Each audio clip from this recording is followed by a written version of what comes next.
Gorge. And the gorgeous Anya Taylor-Joy. Anya Taylor-Joy, most beautiful girl in the world. Overall, this movie is I had to watch it on another site because I don't have the streamers. I'm not adding another streaming service. Paying too much damn money for these streaming services, and they're not worth it. None of them are. Every streaming service should be $1. So, Gorge has a good plot. It's about two snipers who are posted up at two opposite ends in these towers, and they're not supposed to communicate with each other whatsoever. And they have to watch over a gorge that's covered in a fog, and they don't know what it is. And their job is to be the keepers of the gate, keeping whatever the mysterious thing in the gorge out. And they have 1 year to do it.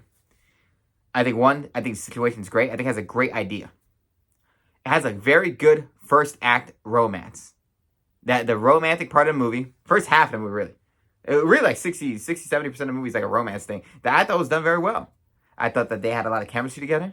I liked how they were communicating each other and how they built it up. It was a good time. That part of the movie was good. Surprisingly, and I'm not a romance guy. I don't like romance movies ever.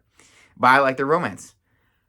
The thing that they really just missed entirely was the gorge itself is so boring. And I felt like an afterthought. I feel like he just had to do something with it. Like he really wanted to make a romance film between two snipers, and he just had to put this gorge thing. And what's in the gorge is incredibly boring.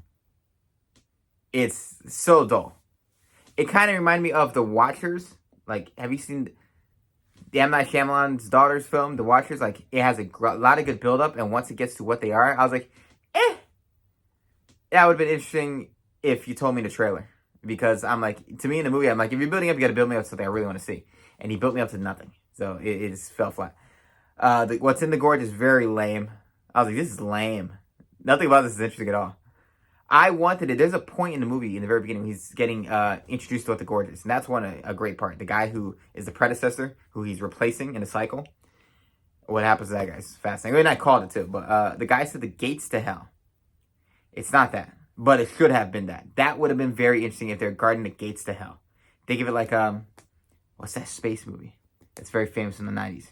It's crazy. But they find hell in space. Whatever the hell that movie is. That's what it should have been like. Some crazy body horror, passageway for like lost souls coming out of hell or demons coming out of hell. Something like that would have been very interesting. But it ended up being the dullest part of the movie. The part of the movie that was so dull that I started falling asleep. I started falling asleep watching it. And I was up for the romance part. I think the first half, the first 60%, that's all that. Then the last, 10 minutes are pretty good. And it's that little chunk of 30% of the movie that's of what the title is about. Just so dull and uninspired to me. So, overall, 2.5. Half good, half eh.